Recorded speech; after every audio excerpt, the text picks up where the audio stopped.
In today's video, I'm talking about healing within, nurturing your mind, your body, and spirit.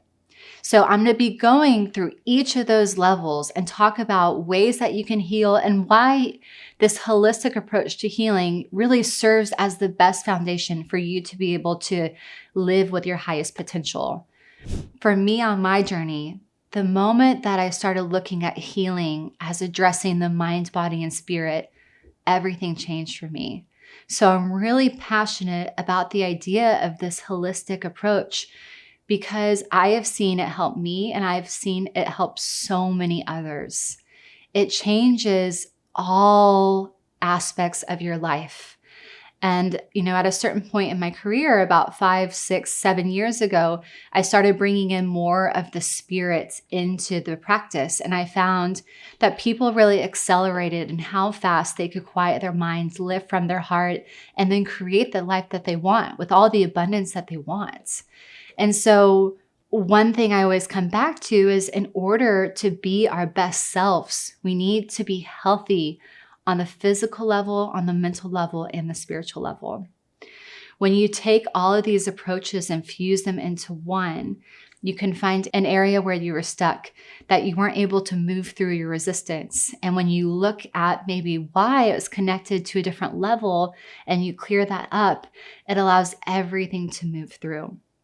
So when one aspect of these, whether it's our mind, body, or spirit, are blocked, it affects how we live our life. It affects issues in our body. It affects how we think and how we create. When I hit this point in my life where I could tell you why I was the way that I was, I could consider my childhood and tell you, why that led me to being more self-critical or have lower self-worth or be a perfectionist and having control issues. I had that mental understanding, that psychological awareness, but I didn't have the freedom. I wasn't free from the things that had happened. And as a result of the mental component, my neck was always tight, perpetually tight. So we carry so much of our mind and so much of our trauma in our body. I was carrying this mental load, burdened by the energy of not deeply healing. And when I found a coach and a spiritual mentor and started working on the spiritual side, my neck became looser. The issues in my body shifted, and honestly, my face changed. I looked more relaxed and free and joy-filled. And it was really this holistic approach that just changed everything in my life. And let me be clear, when I started this work, I thought I was living at an 8 out of 10, that I just had 2 points to master life, that I was almost living completely the ideal. And now when I consider where I wasn't even a 0.8. And I think that's the beauty of having this holistic approach is we realize we have so much more potential. So this is why I'm passionate about holistic healing. And to start, I want to give you a little more understanding and define what healing really means, especially in this context of holistic wellness. So think about healing as a return to wholeness. And if you think about the body, if we get a wound, big or small, and it needs to be healed, if it's not fully done so, it can create issues later. So if we have a wound and it's not, say, stitched up, then it's going to create scar tissue. Or if a bone doesn't get reset, then it's not going to grow correctly. Similarly, our minds, our hearts, and our souls need healing. As we live our life, we go through all sorts of challenging events. This can be a fracture on the part of our wholeness.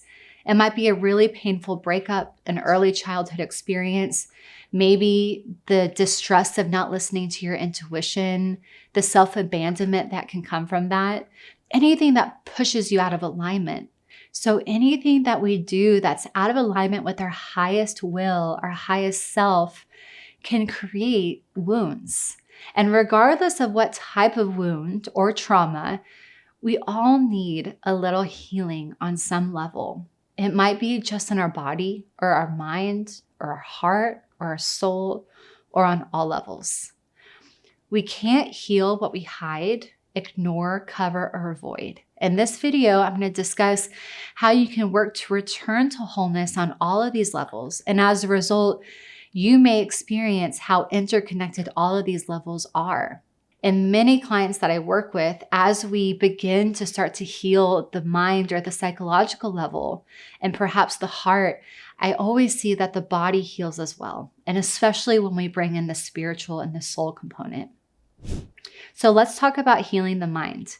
Mental health is a really important aspect to the healing journey, and it refers to a person's emotional, psychological, and social well-being. It encompasses various aspects of our cognitive function, our emotional regulation, positive mindset, and our interpersonal relationships. So our overall resilience and coping with life's challenges can be an aspect of our mental health as well. Good mental health allows us to navigate stress, to maintain fulfilling relationships, and to function effectively in our personal and professional lives. So I'll break down these a little further so you really have an idea about what makes us most mentally healthy. Emotional well-being. This is the ability to understand and manage our emotions, including feelings of happiness, sadness, anger, fear, stress, and being able to experience all of these in a really adaptive, regulated manner. A recent video I posted about emotional regulation, linked here, speaks in detail about this. So basically, we want to be able to feel our emotions without getting lost in them. Let them tell us what's going on. Our emotions tell us what we need to know, what we need to look at, what we need to heal. But if we're not able to remain centered, then we get kind of lost in the drama. So similar to regulating our emotions is being able to control our thoughts. And again, a few of my other videos talks about the necessity of being able to do this, as well as give you some helpful tools to deconstruct what those thinking patterns are.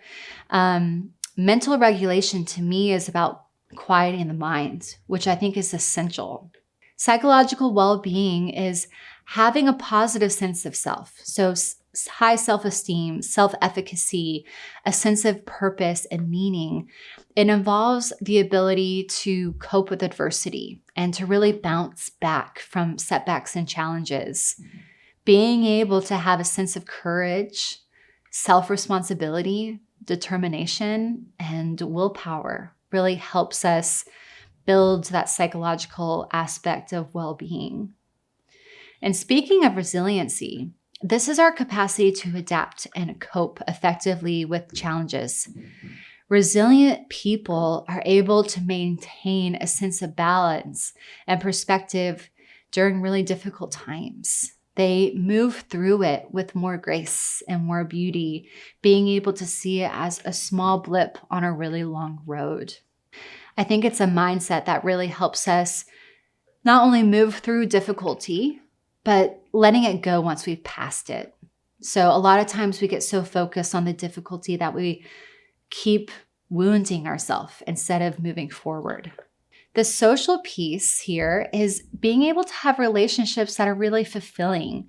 It could be with friends, family, community members, being able to have strong social supports. I think this plays such a huge role in promoting mental health because it gives us a sense of belonging and connectedness.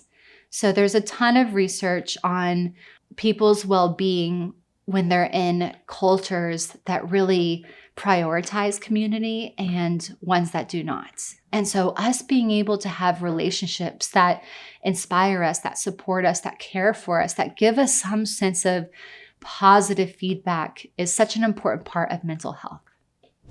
So this last component of mental health is positive functioning. And this is basically being able to function effectively in different areas of your life. So maybe work, school, leisure activities, different communities that you're a part of.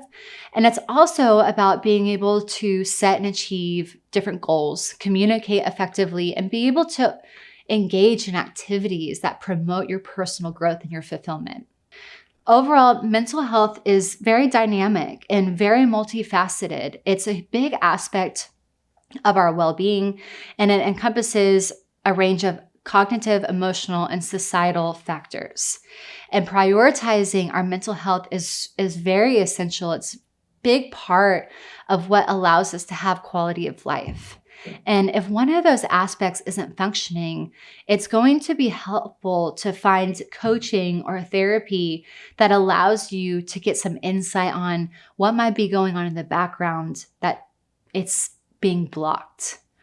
In my practice, a lot of people come in and they start with this mental component. And as we work on understanding and restructuring their thoughts, emotions, feelings, beliefs, and psychological programming, then we can start to build from there. And in my particular approach, it's not just about gaining insight into why we are the way that we are, but making changes so we can alter and reach a higher potential. And because of my love for helping people and supporting people to overcome and ultimately embody their higher self and therefore create the life that they want, we have to heal a little deeper. And what I often saw in my practice and with myself is we cannot transcend the mind with the mind. And that's when I like to bring in these other healing modalities that open up the heart and the soul and allow the energy of the spirit to flow. So spiritual healing is part of my holistic approach. And it's a type of healing that addresses the interconnectedness of our mind, body, and spirit. And what it's doing is it's focusing on restoring harmony and balance within us by addressing different spiritual imbalances or disturbances that may be contributing to physical, emotional, or psychological issues or ailments.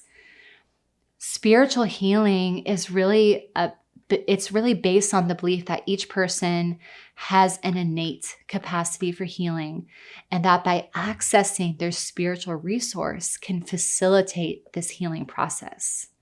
So here's a metaphor to really create a more tangible understanding.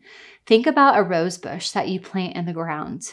Psychological work is helping you nurture the growth in one particular way. It's picking off the dead branches, the leaves, watering it, fertilizing it, making sure that the soil is perfect for the bush.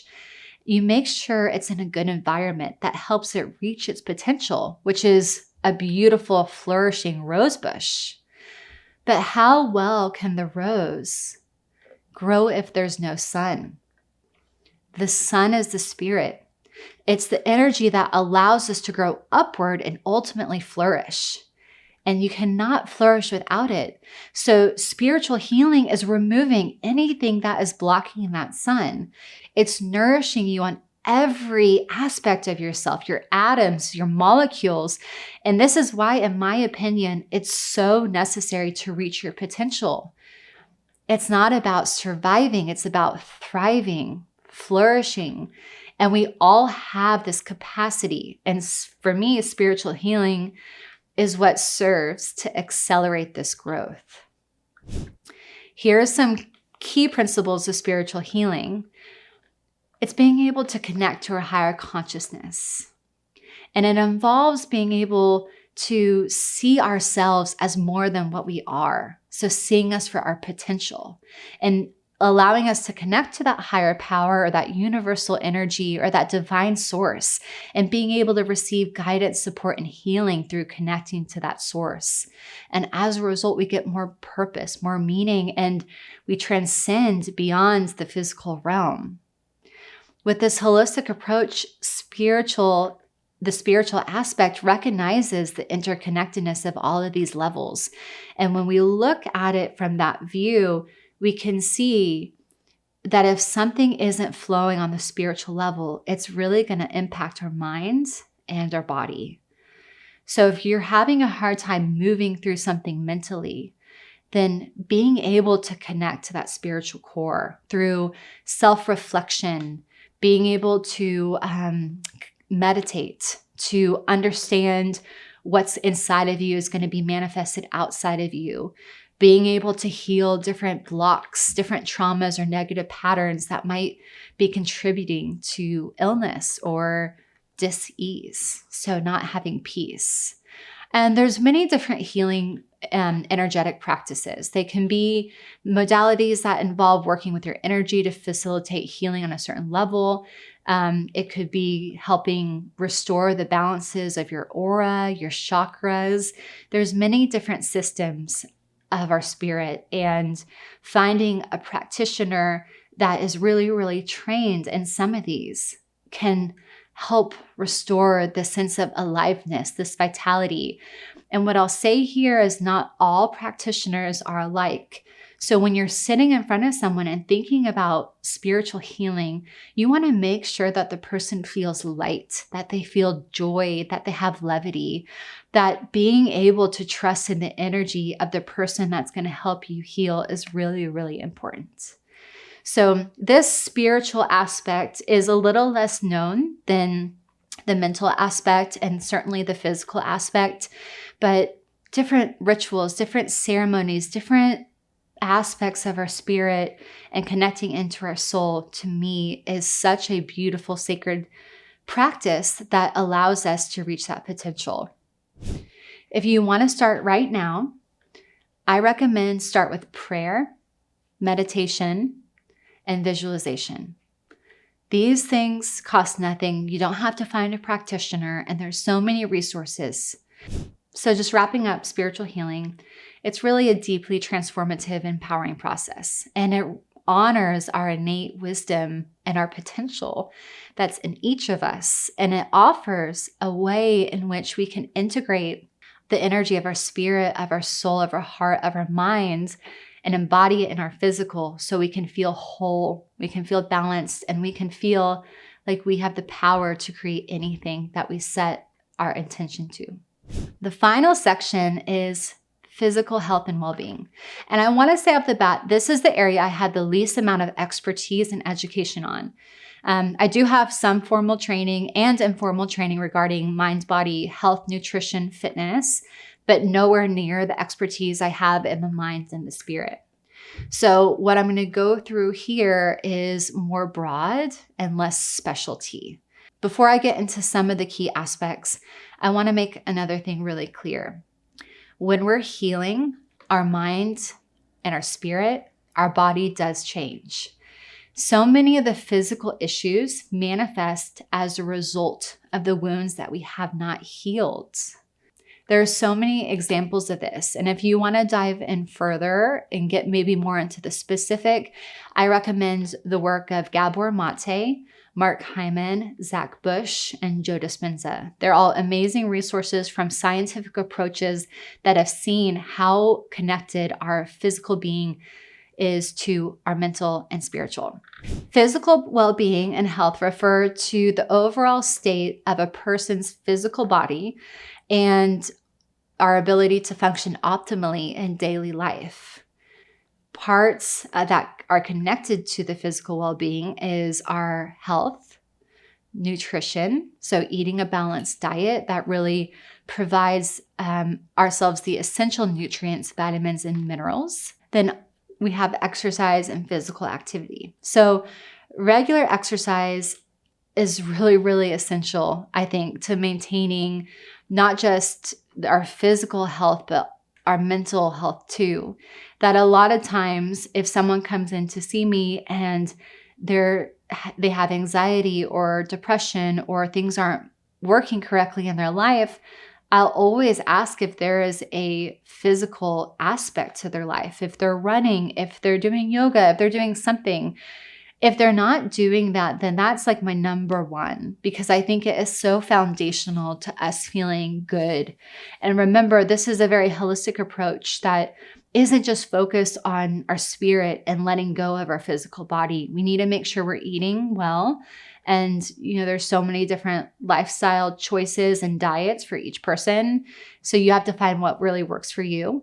But essentially, if we're eating nutritiously, if we're exercising, if we're getting enough sleep, and really, really importantly, we're hydrating, this lays the foundation of our physical well-being. And of course, some people have different ailments that they have to work through. Maybe, someone has to consider their relationship to drugs and alcohol. A lot of times with physical well-being, it's not just what we're ensuring that we're doing, it's also what are we needing to eliminate. So part of this is, what are we doing that is creating toxicity in the body? And that certainly can be alcohol, that can be drugs, and that can be stress. And so to me, stress really connects the physical to the mind in a really clear way, because if we're stressed, then we're overthinking, we're worried, we're not in harmony, and that's certainly going to cause a lot of issues with our body. So being able to, again, meditate, being able to have deep breathing exercises, mindfulness, different relaxation techniques that is allowing your nervous system to really be open and to be in a relaxed state can be very, very helpful with your with the physical aspect of your healing. So again, if someone comes into my office and they have a lot of anxiety and they're not exercising, or they're not sleeping, or they're drinking too much, then I'm going to start there, because that's very tangible behavioral habits that we can start to create. And then it gives a better foundation for us to work on changing the patterns of the mind, and then allowing them to connect to that spirit, which again is going to shift the whole together. So to quickly summarize, nutrition, finding what works for you, that makes your body feel good. Some form of exercise or movement, sleep, hydration, avoiding harmful substances, and avoiding chronic stress by employing some techniques that allow you to get more connected and grounded and more relaxed is what is really going to allow your body to have the essential things it needs to carry out its day to day. So if the goal of this life is to feel joy and to create the life that we want, if our physical body is not taken care of, if we're sick, really all of that goes out the window. So it is a really important aspect of this holistic approach. So when you consider the connection of all three, and you remember that metaphor of the rose bush, so that you can do everything physical, you can make sure the bush is in the right environment, is getting the right water, and it's connected to that sun, that's when we're truly, truly living in that potential, in that purposeful state. And so I just want to remind you that you're more than a body, you're more than a brain, and that you have the potential within you to flourish and to create beauty and good in this world. And anything that gets in the way of that expression is where we need healing. And I really encourage you to embrace this healing journey and prioritize your well-being, and to think about each day as having pockets of energy dedicated to serving your mind, serving your body, and serving your spirit and your soul. And if you do just that, then you're going to see that everything in life gets better. You might have to let go of relationships in your life. You might have to let go of the Friday happy hours if they're not working for you. You might have to eliminate a lot of things, but in its place, you are going to feel so aligned. You're going to feel more gratitude and more joy, and you're going to feel like you can create more of what you desire in your life. And so start thinking about your journey as a very holistic one of eliminating everything that blocks your expression, that gets in the way of you creating what you want. And from this holistic approach, you can think, where do I need support? Where do I need extra help? And it's from that place of being really humble, but also very aware and truthful for ourselves, we can start to create a change.